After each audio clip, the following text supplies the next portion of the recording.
Hello, everybody.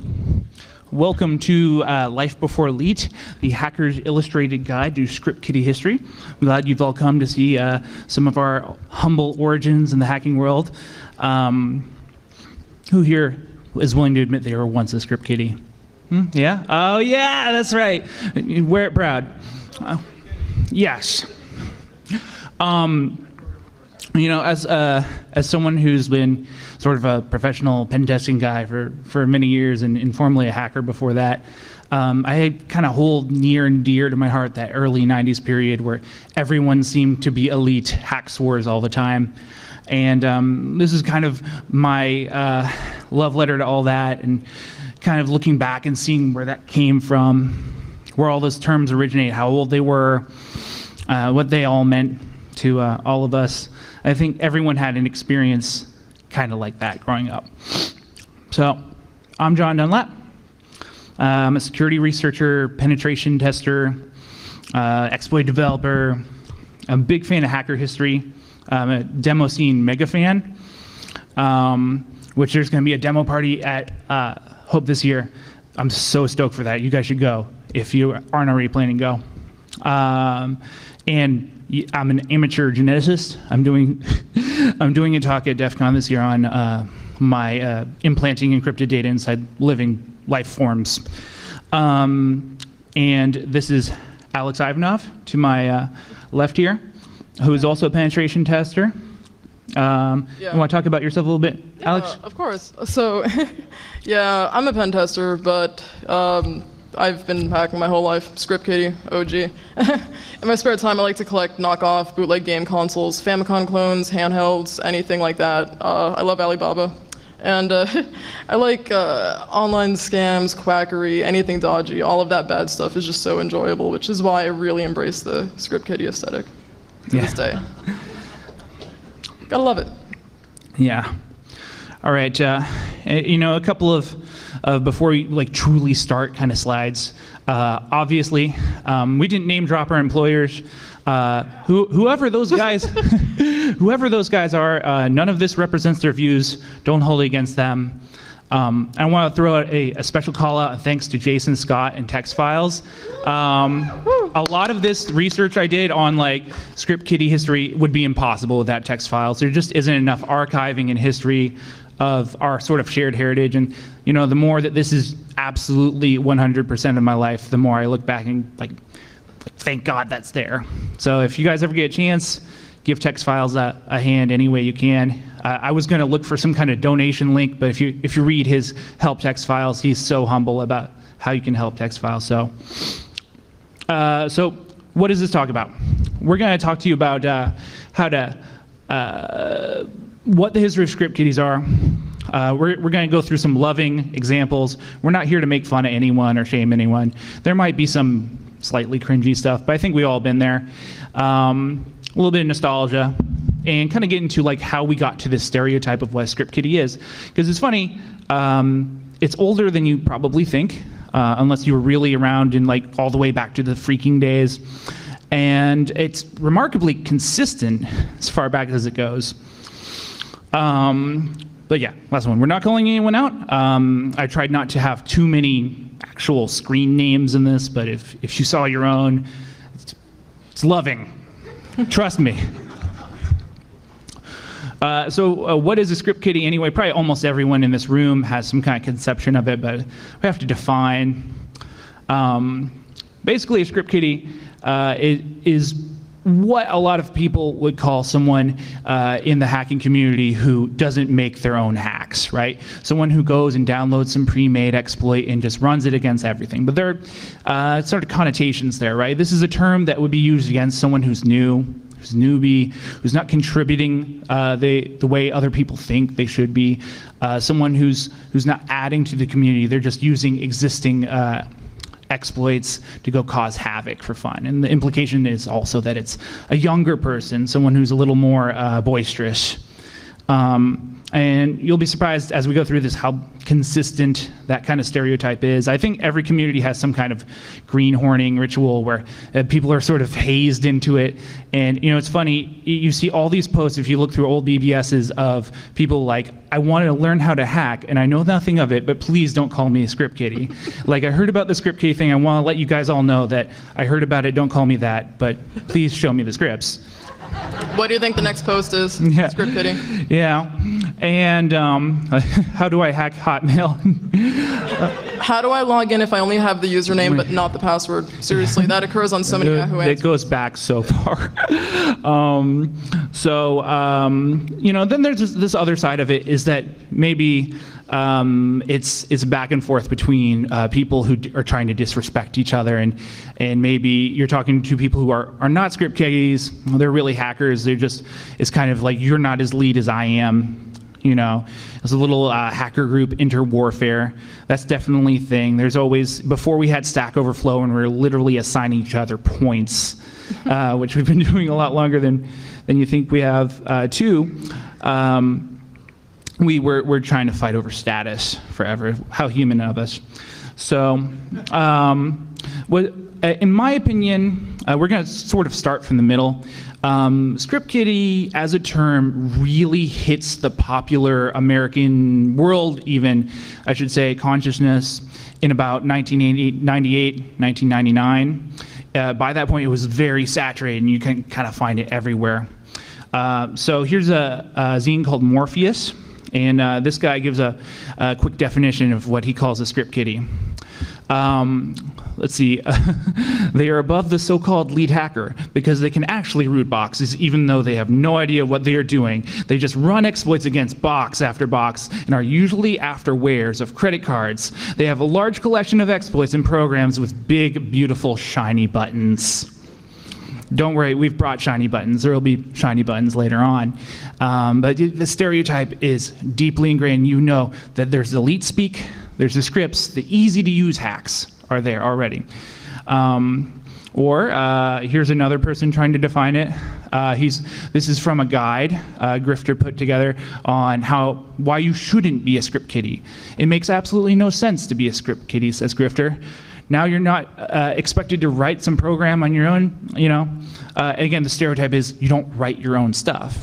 And it's kind of paradoxical because if you do programming and all, you know that everyone steals everyone else's programs or cribs off them or adapts them. So, what's the problem of using other people's hacks? And the anxiety is that you're just going to steal, and never give back to the community, because the actual hacker spirit is innovation and doing your own thing and research. And there's this deep cultural anxiety among hackers that that's not going to happen. But I think most people who were born in the mid-'80s going forward know the script kiddie term from the jargon file. All right. As far as I can tell, I bet you someone's going to jump up and tell me I'm wrong. Script kiddie was added to the jargon file somewhere in the late 90s, like 97, 98. And this is where I first encountered a formal definition of the term. The jargon file is actually much older than that, but that's when I think it was added. Let's see, the lowest form of cracker. Script kiddies do mischiefs with scripts and rootkits. That's kind of a new addition. Written by others, often without understanding the exploit they are using. No understanding. They just use, fire, forget, cause mischief. Limited technical expertise. You don't know what you're doing. Easy to operate, pre-configured, automated tools to conduct disruptive activities. Click here to hack. Yeah, click here to hack. But the automated tools, that's a new wrinkle, right? So we're sort of in the heyday of this term becoming very common. And so we see definitions like this, and a couple of other things. We got the term being mentioned, frack, for the first time in 1998. There was a very prominent ZDNet article in about 1998. Going backwards, though, and trying to figure out how old it was, I was surprised how far. But before 1998, it wasn't such a wider cultural meme in the wider IT industry, in the wider computer-using world outside of hackers. this guy, Alive Overflow, you've probably read his Twitter, traced it back to about 1996, and that's kind of where I started working to further trace where we got script kiddies, not just the word, but the concept. So here is,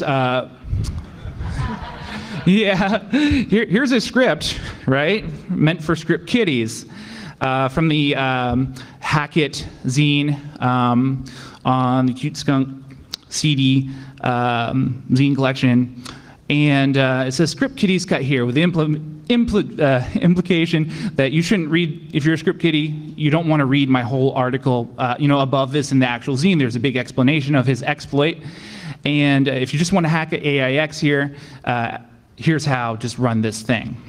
So again, the implication is still there that, low effort, high, yeah.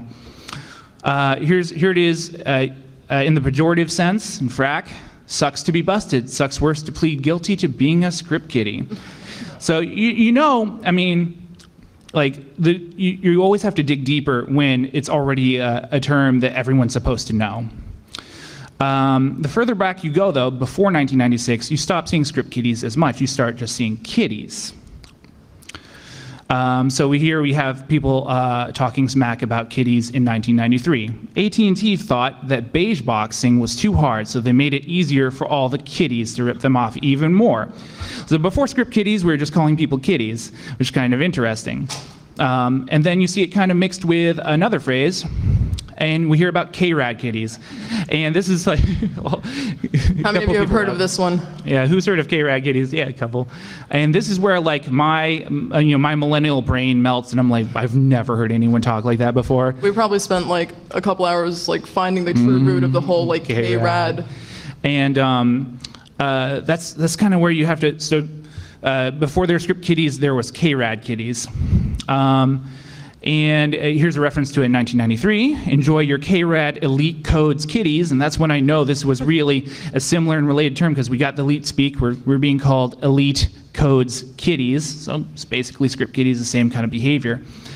How far back does it go? Like really far, like towards the beginning of elite speak as we know it. The beginning of an era.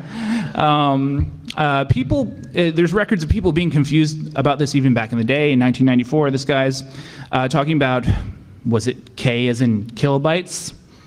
We know that Where's people like this, like the Where's dudes, use K-Rad. So where does it come from? And people argue with him here.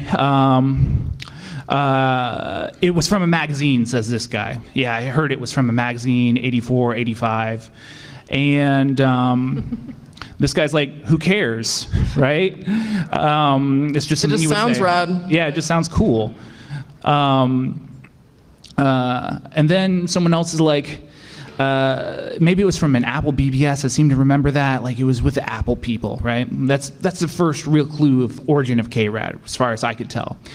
And so steps up this one fellow who says it's much older. And this is, in my opinion, the best answer to the origin of K-Rad.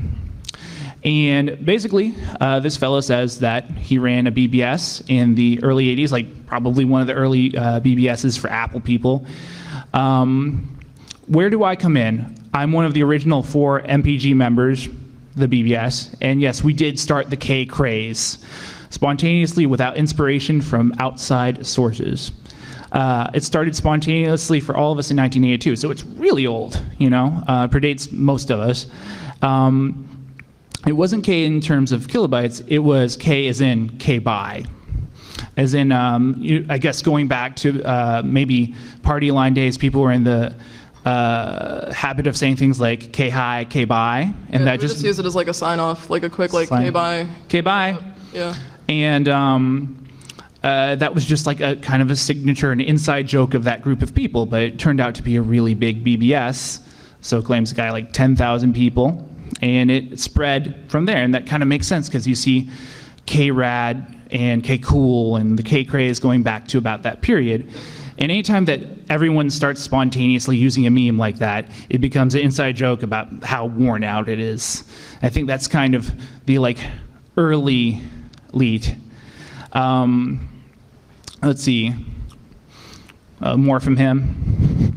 Let's see, we hung out, ate pizza, cracked wares. There's association of wares again, going back to, again, like 82. Was the first K-Cool dude. It just sounded cool.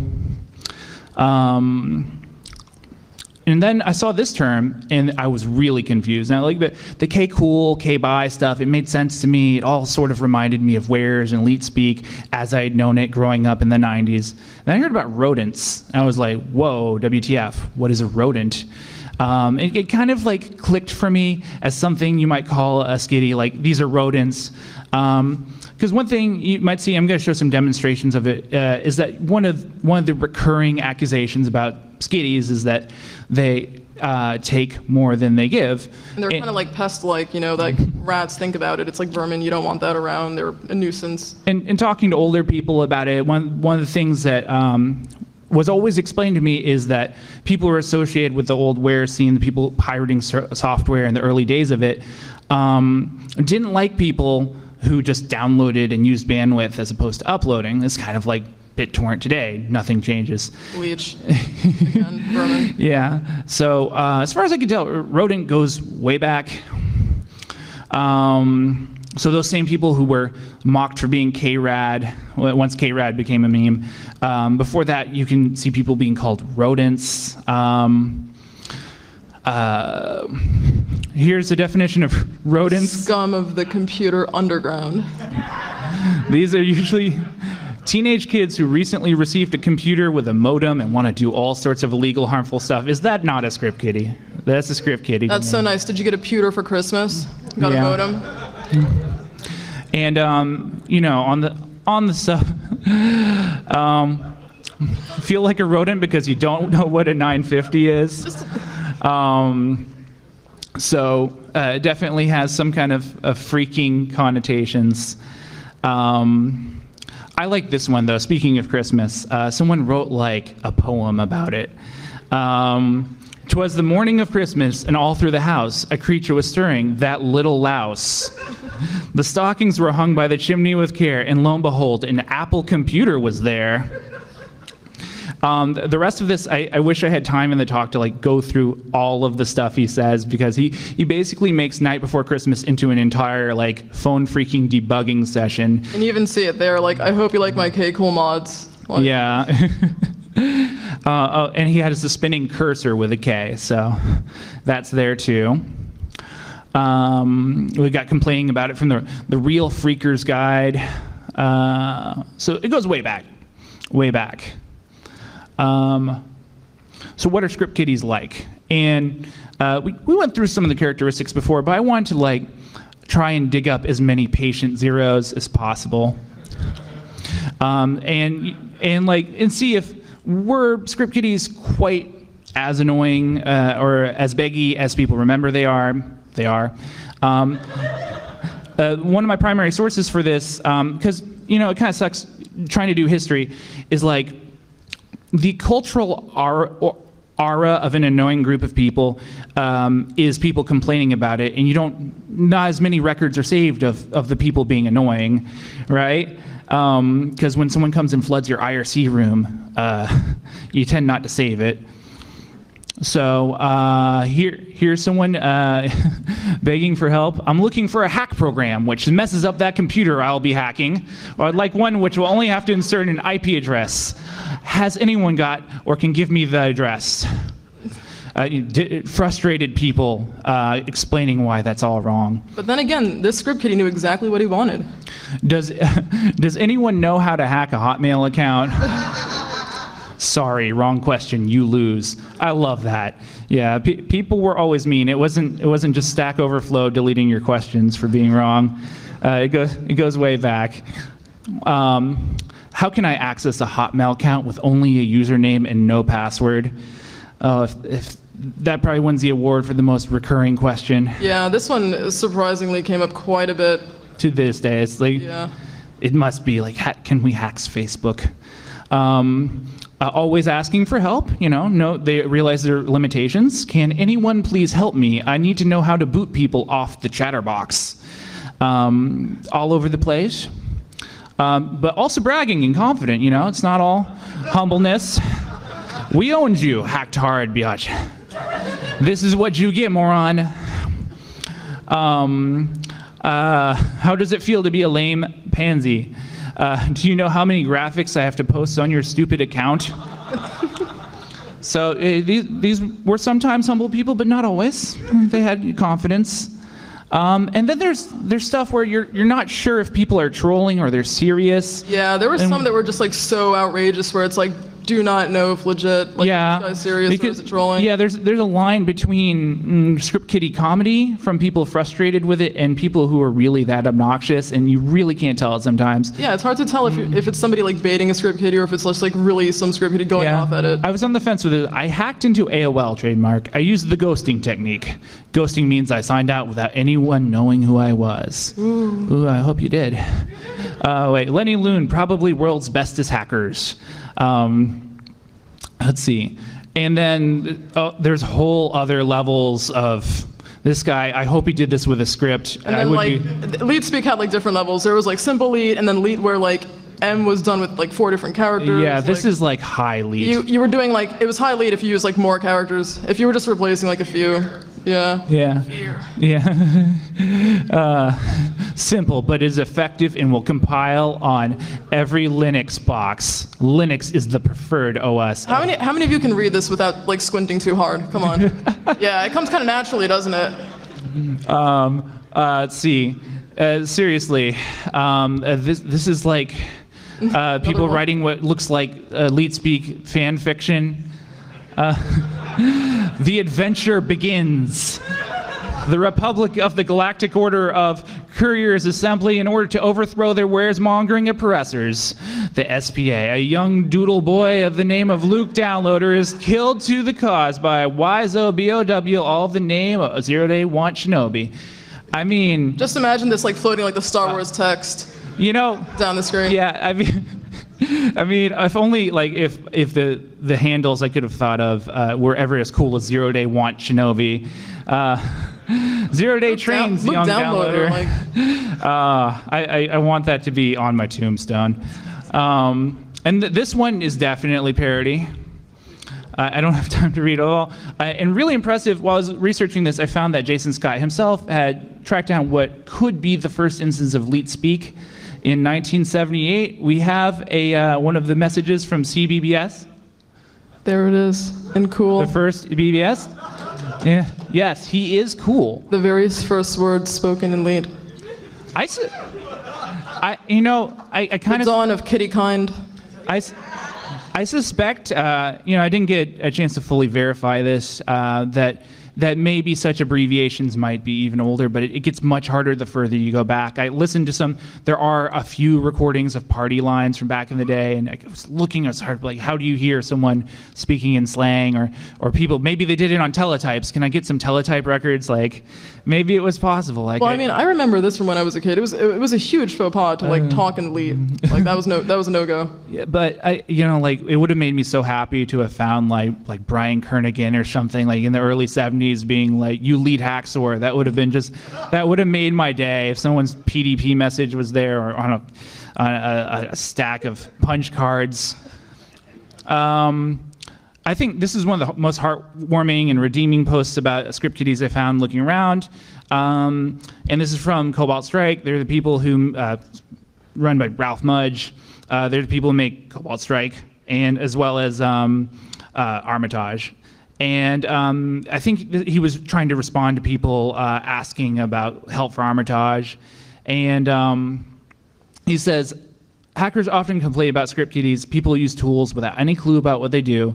What's the difference between someone who will become a good hacker and someone who will stay a script kiddie forever? I know the answer. Here it is. The number one trait for a successful hacker is the ability to reason about things one can't directly observe. One simple trick. Yeah, I think that's really sweet, though. It's eloquent, isn't it? Yeah, but it's maybe not the interest of people who just want to pwn everything. That's right.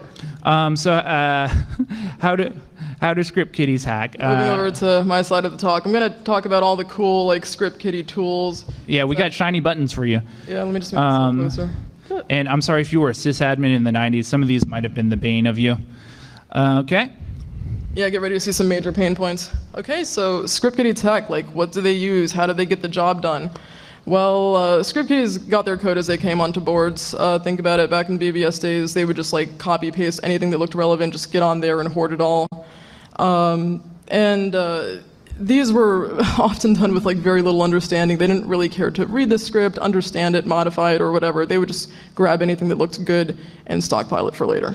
We're looking for... How do I run that .c file? Yeah. Bash won't take it. Your very first lesson is learning how to how to compile, how to tell the difference. It was great. So yeah, they learned to just like abuse these scripts, fire them at anything, whether they worked or not. You know, swap them, download them, copy paste. It was crazy. And over time, you know, script kiddies, they learned to like leverage commercial tools, things that had like a legitimate purpose. They would use like auditing tools, frameworks, other stuff. It's kind of odd. Like back in the early days, everyone's computer was just connected directly to the internet, you know, from their modem. There was no router. So back in the days before NAT, it was just really easy to like see boxes with like an FTP server running or Telnet or something else. So you could just reach someone's machine easy, and like a lot of these attacks would be very effective. They didn't even have to configure a port. That's why you see a lot of references to just like IP address or whatever. Port forwarding kind of like killed the whole rat. It seems like figuring out NAT was like some kind of like head explode moment for people who are not invested in learning technical skills. Like, no, I can't. Yeah, no. They just wouldn't even try it. Like when that started to become a thing, people got like, you know, the cable internet with the router and stuff. They would be like, how do I like port forward from my rat, or like I can't connect to the rat after it was like deployed. Like what's up? It blew their mind. But like, where's the ports? Yeah. So yeah, all this stuff was just fire and forget. You know, they would just, you know, go for it, leverage everything. Like denial of service ones, like WinNuke, which I'll talk about later, literally just had a button where it's like, fire. That's it, just go. And think fast keyboarding, frantic mouse clicks, it was all that stuff. So you want to read the disclaimer?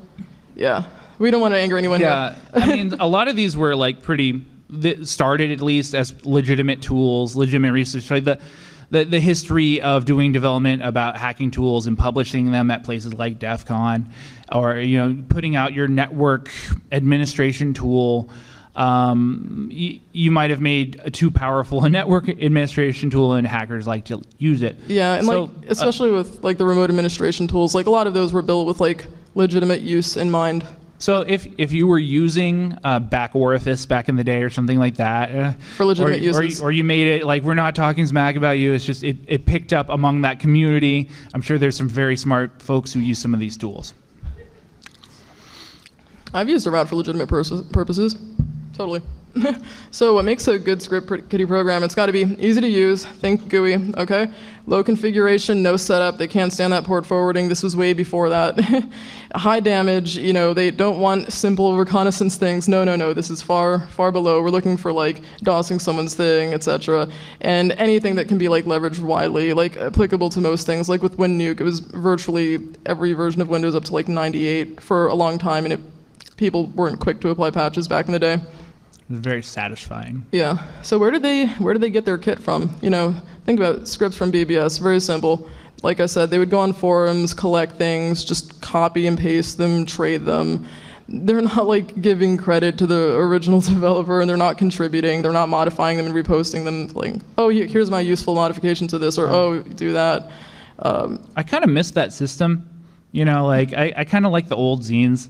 I'm sad that we don't have more zines. Like every once in a while, I see someone try and start up a zine. I really want it to pick up, you know, because the zine culture was so huge and was so prolific. I mean, some of these ones I saw in text files. Yeah, imagine they published like hundreds of issues. Yeah, imagine literally. Seeing like an exploit on paper from a zine, like reading about it and, you know, typing it up and using it. Here we have perfect one. This is a denial of service against Timbuktu, which was like network administration tool back in the day. Very simple. This is exactly the kind of thing that, you know, script kiddies would go for and be like, ooh, yeah. And like, you know, so like you can see indications that you're expected to just be able to hit that port. Like there's nothing in the way. Yeah. Go. Yeah. So yeah, a lot of these, again, easy hacker programs, simple things. You know, think about like frameworks, kits, like assortment of tools, like anything that was just like packaged and like readily available. Network administration kits were great because who doesn't want remote access? That's really appealing to the Kiddie. And next we're going into popular set of like tools back in the day. This was NetTools for Windows. Okay, this was like before there was like any Linux distribution with the tools on it, before Kali, Backtrack, whatever. A lot of these kids were like on a Windows computer, and this was like a Windows set of like network administration tools that were spread about. And it was really popular because it had a lot of things that would be appealing to someone looking to cause chaos. We had a port scanner, HTTP server, email spoofer, Flutter. Yeah, it's kind of this weird dichotomy you see where like some things that look like they're oriented towards sysadmins and look like they have some legitimate functionality, you go down the list and you see like Flutter. Yeah, that one's like, oh yeah, this is all, I could see this in what? Okay. Why would I need to spoof an email in my own environment? Like, and I think, some of that interplay might be, if you read the old, Bastard Operator from Hell comics, like the old articles where sysadmins were talking about just how mean they could be to the losers, not users. Maybe they thought they had the right to hack people as well, or the need to. But these kind of things definitely caught on in the like Script Kiddie community. Yeah, and then there like the ones that are just like really outrageous, like DOSing, popular with the Script Kiddies. They want to take your thing down, they want to wreck your shit, pwn you. How do they do it? WinNuke, ping of def. Then again, that's one that's like, you don't even need a tool for that. Mail flooding, IRC flooding. I don't know if any of you are like old enough to really like remember the pain of IRC flooding. That was awful. Booting, yeah. Still happens occasionally. Yeah. More efficiently dealt with. Let's move on. Yeah, so this is beautiful. This is WinNuke for Windows 95. There are a lot of versions of WinNuke out there. I use this one because it has this beautiful graphic. Look at the graphic. There's a literal nuke in the background, but it's like red. There's hellfire skulls. It's great. And look at that. Like we promised, right in the middle, that big beautiful button, nuke it. All you have to do is put in the IP address, not even a port. Yeah. You could put a message that's optional, and it'll induce a blue screen of death on like your victim's PC. That's great. Frustrating. You lose your Word document, whatever. This will really send a message, like high impact. Like, we took you down. Press enter to hack. Yeah. And as you might understand, yeah. Satisfying revenge it is. And this made people really mad. Yeah, people were just not amused. Like, and this one, this is like from a guide where it's like, what is WinNuke? What do I do? Like, how do I prevent against this? And my favorite quote from this one is, let's see. Are you getting my point? WinNuke is lame. It's just lame. And the way that they talk about it, the person who was using this little program included a big nuke button along with accompanying sound effects and graphics. Like, why did they put the sound effects on? Well, I think what's fascinating is this. So you feel good when you fire, damn it. Like. Yeah. Yeah. What's fascinating is he feels like he can like reason with the skiddies by writing this into his like counteracting. This particular guide isn't for hackers. This is for like sysadmins who are trying to counteract people when nuking them. Yeah. And he feels like the hackers are going to read this. And the majority, the majority of this guide wasn't even technical. Anyway, it wasn't. It was just like trying to explain like, why did people do it? What's the deal? And this person was just frustrated. They just spent time like ranting about why they just hated it. I like that someone weaponized it into an MIRC script too. That's hilarious. Like, just kicking everyone off IRC by blue screening them appeals to me massively. I kind of wish I had been old enough to do that when you could do that. I'm not gonna lie. Those days are gone. Or yeah. There are definitely a couple of channels on Ryzen that would be fun to do that too for a moment. Yeah. And then we have like less sophisticated stuff like the ping of death, right? Like the ping of death. Yeah, of death. So yeah, sending a ping, really, really large packets, more than would be tolerated, knock somebody offline. You don't even need to download anything for this. It's straight from the command line. It is a bit much typing for a script kiddie, but some managed to do it. There's some options there, some switches, some. You'd have to learn that whole like run cmd.exe thing. Yeah. It's like, it's advanced. That's another fun one to look up on Yahoo Answers. And again, with like the frustration of like DOSing someone, booting them offline, we have hit it. Then we got booters. Yeah, booters. Yeah, Xbox Live. Yeah, this is a big thing with like console games that are in networks. To this day, it's kind of funny. Like doing research on this, you see people playing like Call of Duty to this day, or like freaking booters. Yeah, and this is like a whole Heartwarming. genre of videos on YouTube to this day of people posting like their booter videos, or they're like, damn booters, whatever. Anyway, look at this thing. It's all GUI driven. It's for Windows. Put in the IP address. You might have to specify the port depending on what game. There's some research here. But then again, you can even take it to the extreme. There's an extreme flood option that you can tick right there. Extreme flood. That's extreme. 90s style. Yeah, extreme. So yeah. Network fatality. Yeah, and this was just brutal because like sadly it didn't always take the person out. Sometimes it was like a slow suffering. It induced lag. It would really just. It was painful. It was beautiful. There is to this day a competitive scene for designing these things that kind of amuses me. Please don't boot me. I found a bunch of modern ones on GitHub, and I decided to not show them because I don't want to encourage that kind of thing. Responsible.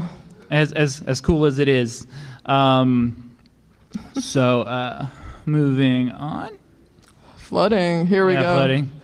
I just wanted to show this because Elite speak. Yeah, this is a great example. But who hasn't seen this? It's frustrating. I mean, like, rarely would it actually take something down, but it messes the whole atmosphere of the chat. Really frustrating. Yeah. Yeah, like skitties will resort to things like this when they can't actually like down a service or whatever. It's just about the annoyance. Yeah, What? Speaking of like remembering IRC things, I just have to say, like, yesterday I got a chance to talk to Terry from Temple OS. Oh yes, that was a yesterday. glorious opportunity. That was fantastic. That was beautiful. I just couldn't help but like committing that to record. Yeah. So. Rats, remote administration. Now we're moving into the fun stuff. We're like actually getting onto the machine, hacking it. Yeah. So anyway, I'm just gonna go over a few quick ones that were just like really popular back in the day. Back Orifice 2K, done by the Cult of the Dead Cow released DEFCON 99. Legit use. NetBus, ProRat, Sub7, and JRat, just to name a few. And I wish there was a good way for me to format it, but I found this list of like which ports connected to which rats, and it was like 1,000 lines long. It was from like 1996. Yeah, and a lot of these rats, some of like the really early ones didn't even require a password to connect to the server. The person who's infected. A lot of them didn't require a password even until like later on.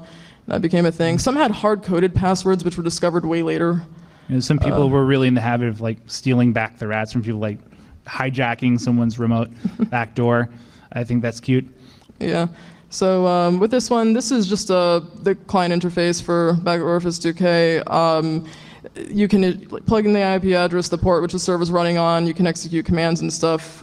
This one's not. What I like about this guy who's running it is he has skinned it. Yeah. It's got custom. I miss skins, and I found a bunch of like kind of blinged out instances of Back Orifice. What's better than a GUI? Yeah. Clip art. Like please. Please, Port Swigger, I'd love skins for Burp Suite. Let me skin it this way. Remember those Winamp skins? Oh, yeah. Yes. The days. Also, it has plugins, which is nice. Yeah. And this one's great because it's all buttons. Like, look at the UX on this, man. You got some fun ones. Server admin, eject the CD-ROM drive. These are legitimate, right? Start a program, right? But then again, we have funny ones like navigate to a URL or play a sound, display a graphic. Why would you really need to use that? Not too sure. Put something spicy up there. Yeah, there you go. I like the open CD-ROM one though. That could be like fun for a while. That was like a go-to. Like that was the first thing because it's like unnerving. It's unsettling. You're sitting at your big tower beige computer, and then like from the side of your ear you hear it. It opens. Your own. Yeah. Like I hope someone makes a payload for open CD-ROM for Metasploit. That'd be great. I would use it. Who needs calc.exe? We need to get it done before CD-ROM. Wait, there are no more CD-ROM drives. Yeah. Whatever. Missed opportunities. Hey, I think it's funny though with the buttons that if you think today the stereotype, like the cringy hacker stereotype, is always the command line. People know now hackers equal command line. Like green text, black background, that's a hacker. And like before, some of these you could just communicate with over like raw connections and just like issue commands, but not with this one. People like the buttons. Yeah. And this is a great one coming up. ProRat. I just had to put this one in because of the unicorn. Yeah, look great. at that. We have Photoshop now. And it has options like funny stuff. Yeah, there's I like a lot that. of like, prank gag ones here, like mouse annoyance, like randomly like right click your mouse, left click your mouse, just cause other issues, but play sounds, yeah. Some of the other ones, like they ride the line between maybe this is for legitimate use. This one's great because This one's just going for it. Yeah, it's going for it. It's You got like Pegasus all the up way in there. in. It's all grayscale, the aesthetic is nice. Yeah. And it has a button that just says keylogger. Yeah, straight. But I think this one had like Subtle. a really nasty one. What was it? Nah. Yeah. But there's a button that says funny stuff. Like literally, there's the one I was funny puzzled stuff about. button. I couldn't find what it did. Give damage. Yeah, give damage. Very vague. But you want to press it, right? Like. Yeah. Okay. Super effective. So what have we learned? People will go a long way to make an easy hack. Yeah, they love the GUIs. They just love the ability to just like get it done, do it, little understanding, leverage it quickly. Who doesn't want to optimize? I mean, you can't blame script kiddie culture for wanting to do this. It comes naturally, and like there's a whole evolution there of like script kiddies using like legitimate auditing and security tools and like network administration tools. It's it aims to make it easy. Yeah.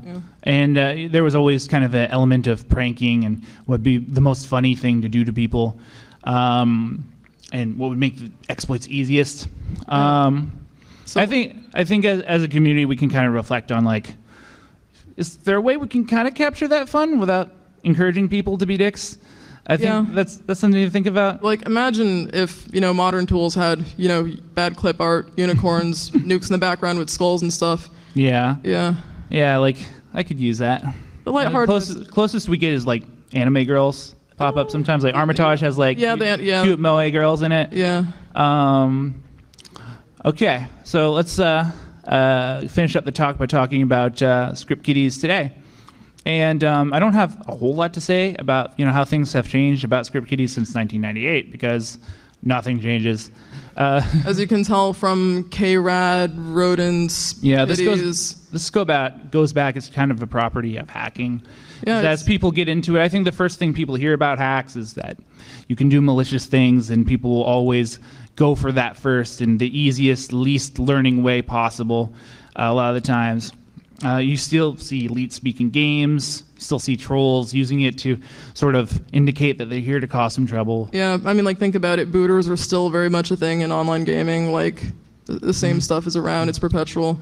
Or what's a newer one? Disclosing people's IPs from a game is a big deal. Like when there's a two-tier sort of like reverse proxy situation, they'll kind of suck everyone's IPs out of it. Even when they can't do anything with it, they'll still do it because it's cool. Like this is your IP, man. Like it has an effect on someone. He'll tell people where your parents' router is. And this is like part of the challenge of getting people into the hacking scene. We're in this situation where like we need more hackers. People post all the time. Yeah, think about it. Like there's a great need in the security field, and I think that script kiddies make great security engineers someday. Well, it's like in theory. But the problem is like teaching people how to not be lame as they go. Yeah. So we're getting towards the end here. We talk about like recent script kiddie phenomena. You were talking about people trying to collect botnets from IoT devices. Everyone wants a botnet, a big one. There was a whole wave of like paranoia in the tech press about script kiddies and Eternal Blue. If you guys are familiar with that exploit, it was basically taken out of some NSA leaks, and malicious people as well as pen testers adapted it into a usable exploit, and there was all kinds of like worrying in the tech media that script kiddies would take Eternal Blue and just go nuts because it was one of the first exploits in a long time that worked against workstations very, very reliably. So you could go around your school network and wreak havoc, which had not been so easy for a while. 1 minute. And then 1 minute. Okay. Oh, 1 minute. Okay, that's what we've learned. Thanks, everyone. Yep. Skitty for life, right? Woo.